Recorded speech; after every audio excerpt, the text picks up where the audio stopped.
afternoon. Today we're going to plant your courgette plants. Here's your courgette with the yellow label. And it's going in a 25 litre container. I filled this with the compost and we're going to press that down really firmly.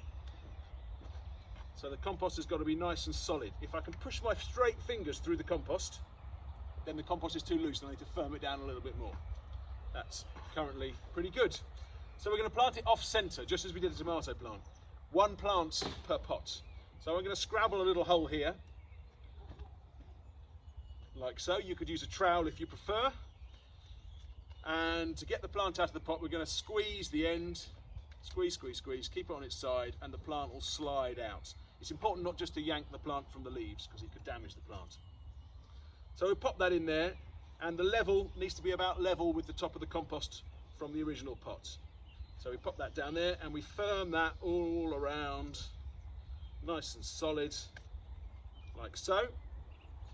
And then our handy little tip, because you haven't planted this centrally, there's a space over here. So we scrabble another hole and we plant the pot. In goes the pot, like so. And we'll firm that around as well. Doesn't matter if a little bit of the soil goes in. So that's there so that we can water directly into the pot, and then that water will go down to the roots rather than skimming off the surface. So the last thing we need to do is water it in.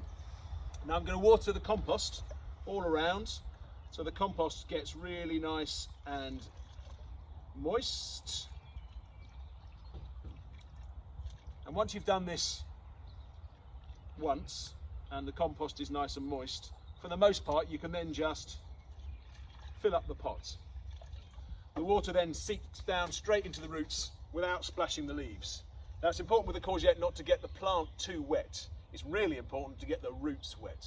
So all your watering needs to go directly down into the pot or into the soil, not over the plant. Lastly, pop that in a nice sunny spot and wait for your courgettes.